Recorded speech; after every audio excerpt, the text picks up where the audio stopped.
A winter morning in the city of Kanpur. The express train from Mumbai was racing along the tracks. Inside the passenger compartment, a young man sat quietly beside the window. His name was Arjun Sharma, born in a poor village called Bhairavpur. Arjun had grown up with only his mother by his side. Ever since his father passed away early, mother and son had depended on each other to survive. His mother, Kamala Devi, did every kind of hard labor to raise him. There were days when she went hungry, just so Arjun would have money to buy books for school. And today, the poor boy from back then had become a judge known for his honesty and fairness. Life had finally smiled upon him. This time, as he returned home, Arjun had decided to bring his mother to the city. He wanted her to live her old age in peace. No more exhausting labor. No more worrying about every meal. No more sacrificing herself for her son. It had been 6 years since he left his village. 6 years of studying. 6 years of relentless effort. 6 years without seeing his mother even once. But not a single day had passed when Arjun forgot her words. On the day she sent him off to the city, Kamala had removed her last pair of gold bangles. She sold the most precious belongings she had, then handed Arjun the savings of her entire life. Before they parted, she said only one sentence: "Come back when you become a judge." For the past 6 years, those words had echoed constantly in his mind. Thinking of his mother, Arjun suddenly smiled. He imagined how happy she would be when she saw her son wearing a judge's robe. But at that very moment, the door of the train carriage slowly opened. An old woman with white hair stepped inside. She was wearing old, worn out clothes that were torn and faded. Her legs trembled. In her hand, she held a dented aluminum bowl. She quietly walked past each row of seats, lowering her head, asking for a few coins. Many passengers turned their faces away. A few people waved her off in irritation. "Go somewhere else. All day long, all you know is begging for money." Some pitied her and tossed her a few coins. Some did not even bother to look at her. Seeing that scene, Arjun felt a sharp pain in his heart. He opened his wallet, intending to give her some money. The woman lowered her head slightly. "Thank you, son." The moment he heard that voice, Arjun's entire body froze. The wallet in his hand stopped midair. Impossible. He slowly raised his head, his eyes fixed on the aged face before him. A familiar feeling made his heart pound violently. Even though her hair had turned completely white, even though her face was covered in wrinkles, even though her body was thin and weak to the point of exhaustion, he still recognized her. "Mother!" Arjun's voice trembled. The woman froze. The bowl in her hand shook uncontrollably. She slowly lifted her head, looking at the young man before her. And then, both of them were stunned into silence. "Arjun!" The aluminum bowl fell onto the train floor. The sound echoed through the completely silent carriage. Arjun burst into tears. It was Kamala Devi, the mother he had been separated from for 6 long years. But what he could not understand was why the woman who had sacrificed her entire life for him was begging on this train. Arjun had no idea that, for the past 6 years, his mother had been living in a hell no one could ever imagine. Hearing Arjun call out to her, Kamala suddenly panicked. Her face turned pale. Her eyes filled with fear. She stepped back several paces and kept shaking her head. "No, I am not your mother. You have mistaken me for someone else." After saying that, she turned around and ran away. Arjun stood frozen. He could not believe what he had just heard. That was his mother. That voice. Those eyes. That face. No matter how many years had passed, he could never mistake her for someone else. "Mother, mother, please don't run. It's me, Arjun." But Kamala continued, rushing through the crowd in panic. Inside the crowded train carriage, Arjun hurriedly chased after her, from one compartment to another. He asked everyone he met, "Did anyone see an old woman wearing a grey outfit? Has anyone seen where my mother went?" But no one knew. Minute after minute passed. The uneasiness in Arjun's heart grew stronger and stronger. Nearly an hour later, he finally found her, in a nearly empty train compartment. Kamala was curled up in a corner, her entire body trembling, crying as she hugged herself tightly. Seeing that scene, Arjun felt as if his heart were being squeezed. He walked over, gently sat down beside her, then held his mother in his arms. Tears kept falling from his eyes. Mother, don't be afraid. I'm here now. Please tell me, what happened? Why are you living like this? Kamala lowered her head. Her thin shoulders trembled again and again. It took a long time before she could finally speak. My son, I thought I would never see you again. Arjun held his mother's hand tightly. Then she began to tell him everything. After Arjun left the village of Bhairavpur, she continued living alone in their old house. Every day, she worked for others, washing dishes, doing laundry, cleaning houses, just to earn a little extra money to send to her son. Until one day, a strange man appeared. He said there was work in the city at a big hotel. The salary was very high. Kamala believed him because all she wanted was for her son to suffer less. But it was a trap. The moment she set foot in the city, the nightmare began. She was taken to an abandoned building on the outskirts. There were hundreds of elderly people there. Most of them were women. All of them were imprisoned. No one was allowed to leave. No one was allowed to contact their family. They confiscated their identity papers, took all their money, then forced everyone to beg. All the money they earned each day had to be handed over. Anyone who resisted would be beaten. Anyone who tried to escape would be caught and tortured. Arjun clenched his fists. His eyes turned bloodshot. Mother, why didn't you report them to the police? Kamala burst into tears. I tried. But the police and those people are working together. Not only was I not saved, I was brutally beaten. She stretched her trembling legs out in front of her son. Now I can barely even walk properly. They beat me because I reported them to the police. Tears kept streaming down her face. It wasn't just me, my son. Many people tried to escape too. Some were beaten until they lost their minds. Some were tortured to death. It was truly hell. No one could escape. Then she continued in a choked voice. They always used you to threaten me. They knew where you were studying. They knew what you were doing. They said if I dared to contact you, they would kill you. Arjun went completely still. Pain and bitterness rose in his throat. For the past 6 years, while he had been trying to build his future, Arjun went, the mother he loved most, had been living in hell. Kamala wiped away her tears. I only tried to stay alive. I wanted to see the day you became a judge. That was the only reason I endured until today. Then she held Arjun's hand. Her eyes filled with worry. My son, you must stay away from me. Those people are very dangerous. They have many men working for them. They even have someone backing them inside the police. If they see you with me, they will kill you. Arjun knelt down before her. He held his mother's rough, calloused hands tightly. Tears rolled down his cheeks. Mother, I am no longer the poor student I once was. I have become a judge now. This time I came back to take you home. I swear to you, I will never let anyone hurt you again. But at that very moment, the connecting door between the two train carriages suddenly burst open. 3 strong men stepped inside. The look in Kamala's eyes instantly turned to terror. Her face went deathly pale. Her hands trembled violently because she knew very well danger had found them. And the men who had just appeared were the henchmen of the gang that had imprisoned her for the past 6 years. 3 men stepped into the train compartment. The man in front had a long scar across his face. His eyes were cold and vicious. The moment he saw Kamala, he curled his lips into a smirk. So, this is where you are. We've been looking everywhere for you. Kamala's face instantly turned pale. Her whole body trembled with fear. By instinct, she grabbed Arjun's hand tightly.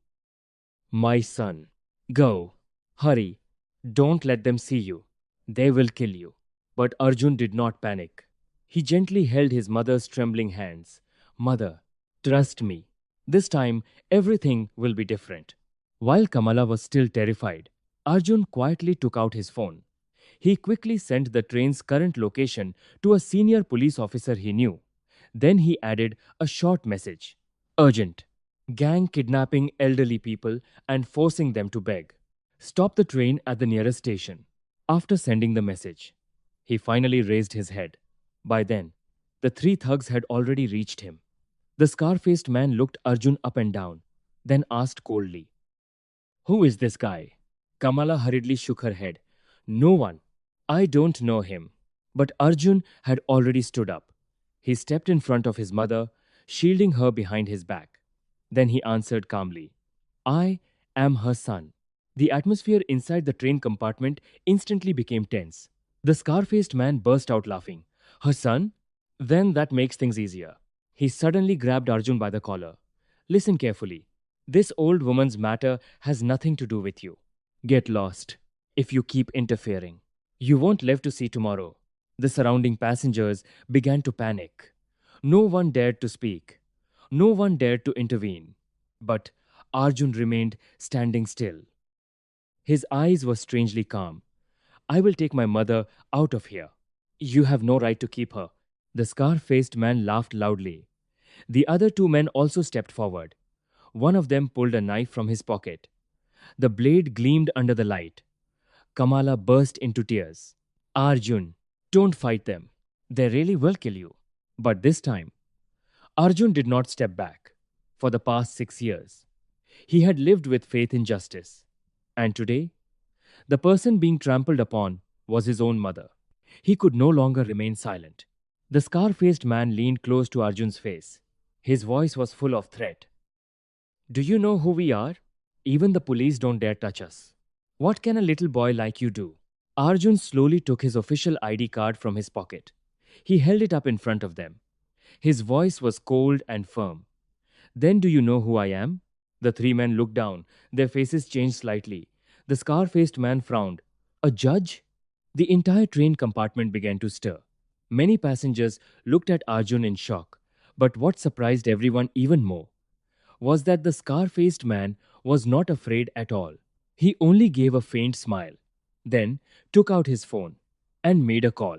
The person on the other end quickly answered. "Boss, there's a problem. The old woman's son is a judge." A few seconds of silence passed. Then, a deep, cold voice came from the phone. "So what if he's a judge? Bring both mother and son back here. If they resist, kill them on the train." Hearing those words, Kamala almost collapsed. Her face turned deathly white. Her hands trembled violently because she knew that voice very well.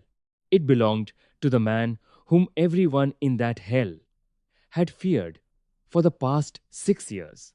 The man behind the entire network of kidnapping and forced begging. The demon who had destroyed the lives of hundreds of innocent people. The scar-faced man ended the call, then pulled out the knife hidden on him. The other two men also moved forward at the same time. The air inside the train compartment became suffocating. As for Arjun, he remained standing in front of his mother, his gaze as cold as steel, because he knew the real confrontation had only just begun. Right after the scar-faced man ended the call, he immediately signaled to his accomplices. The three thugs moved toward Arjun at the same time. The one holding the knife growled, "The boss has given the order. You won't be leaving this train today." The surrounding passengers backed away in fear. Many hugged their small children and hid in the corners. No one dared to interfere. Kamala burst into tears. "Don't hurt my son, please." But the thugs only laughed mockingly. The scar-faced man suddenly charged forward. His powerful punch aimed straight at Arjun's face. However, Arjun quickly dodged it. During his years of studying and working in the city, he had always maintained martial arts training to keep himself strong. The second thug rushed at him with the knife. Arjun immediately grabbed his wrist and twisted it hard. The knife fell onto the train floor. Screams echoed throughout the compartment. The two sides began struggling violently. But Arjun quickly realized one thing. Their goal was not to kill him immediately. It was to capture both mother and son alive. Because of that, he only tried to buy time. There was only one hope left in his mind: the police. The police had to arrive in time. At that very moment, the train announcement sounded. This train is about to arrive at Prayagraj station.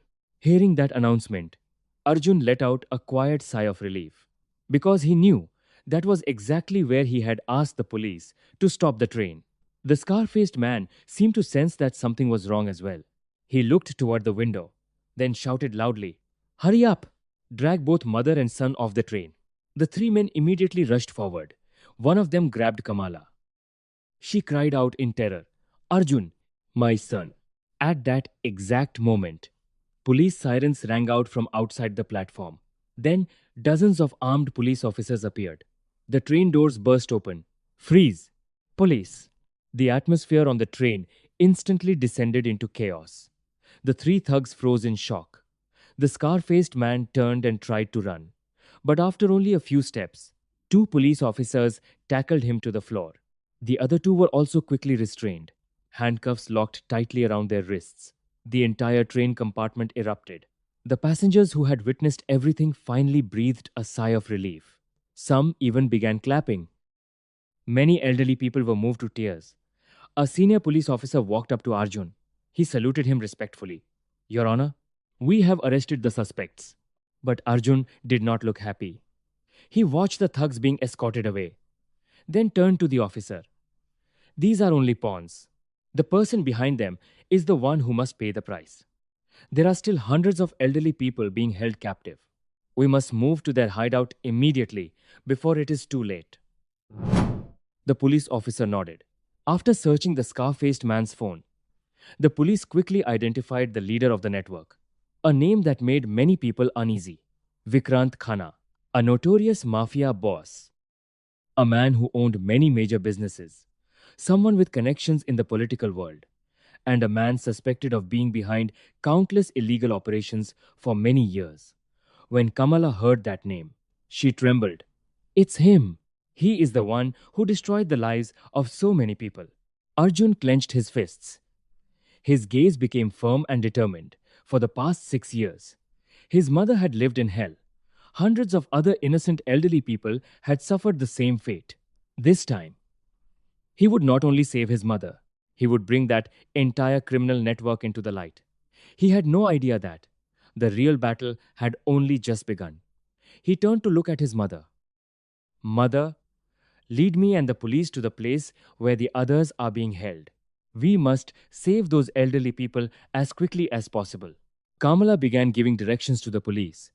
And in the end, 105 elderly people were rescued.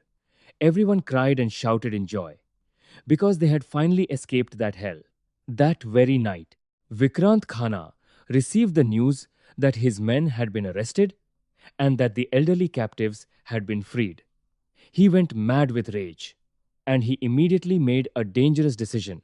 If he could not bribe the young judge, then he would find a way to destroy him. News of the rescue of 105 elderly people quickly spread across the state of Uttar Pradesh. Television channels reported on it continuously. The name of Judge Arjun Sharma appeared across newspapers everywhere. Many people saw him as a hero. But somewhere else, a storm was quietly forming. Inside a luxurious mansion outside Lucknow, Vikrant Khanna sat silently in front of the television screen. When he saw Arjun's image appear on the news, his eyes filled with murderous intent. For many years, no one had dared to touch his empire. The police had been bribed, officials had been bribed, many cases connected to him had been buried. But this time, a young judge had ruined everything. Vikrant immediately summoned his lawyers and trusted henchmen. Take money to him. If he refuses, then use another method. 2 days later, a man secretly came to Arjun's house. On the table was a suitcase filled with cash, at least 50 million rupees. The man smiled. "Your Honor, you are still very young. Your future is wide open. Just close this case, and this money will be yours." Arjun looked at the suitcase, then slowly closed the lid. "Take it away and tell Vikrant Khanna that Justice is not something that can be bought. The man's expression changed. He knew the negotiation had failed. That very evening, Arjun's phone rang. A cold voice sounded from the other end. I am Vikrant Khanna. You have made the biggest mistake of your life. Do you think you can stand against me? What if you don't live long enough to see the trial begin? Arjun calmly replied. Are you threatening me? I am only doing my duty. The person on the other end burst into laughter, a laugh that sent chills down one's spine. Then look out the window. Arjun immediately walked over. Outside, a black car was parked in front of the house. On the hood, there was a bullet, along with a piece of paper. For the next one, Kamala, standing behind him, saw everything. Her face turned pale and she collapsed to the floor. My son, don't continue anymore. Please, I don't want to lose you. They will kill you. But Arjun gently held his mother's hand. Mother, for the past 6 years, innocent people have lived in hell. If I'm afraid today, then many more people will become victims. I am a judge. I have a responsibility to bring their crimes into the light. Seeing the determination and integrity in her son's eyes, his mother embraced him and reminded him to be extremely careful. In the days that followed, pressure began coming from every direction. Some politicians called him. Some businessmen came to meet him. Some people even advised him to give up the case. But Arjun did not back down. Under his direction, the police expanded the investigation. Hundreds of financial documents were seized. Many secret accounts were discovered. Layer by layer, the secrets of Vikrant Khanna's empire and the dark forces behind it began to be exposed. Finally, the day of the trial arrived. The courtroom was packed with people. Outside, thousands of citizens gathered to follow the case. This was not just a trial, it was a confrontation between justice and power. When Vikrant Khanna was escorted into the courtroom, he still held his head high. He showed no fear at all. He even looked at Arjun with a challenging gaze, because he still believed that, with his power and money, he would once again escape punishment. But this time, things would no longer be the same as before. The final day of the trial finally arrived. The courtroom was packed with people. Outside, thousands of citizens gathered to watch. Many of them were victims whose lives had once been destroyed by Vikrant Khanna's network. Inside the courtroom, Vikrant Khanna still appeared calm. He wore an expensive suit, sat with his back straight, his eyes filled with arrogance. It seemed he still believed that he could use money and power to escape punishment like every time before. The trial began. A series of evidence was presented before the court. Secret financial transactions, lists of bribes, testimonies from the arrested henchmen, and especially the testimonies of the Ek 105 rescued elderly people. One heartbreaking story after another was told. Some had been deceived and taken away from their families. Some had been beaten for many years. Some had lost contact with their loved ones until those loved ones passed away. The entire courtroom sank into silence. Many people could not hold back their tears. When Kamala stepped onto the witness stand, the whole court fell silent. She recounted 6 years of living in hell, 6 years of being forced to beg, 6 years of being threatened, 6 years of living in fear.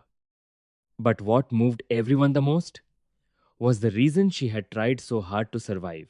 I only wanted to see my son become a judge. At those words, she burst into tears. Many people in the courtroom quietly wiped away their tears as well.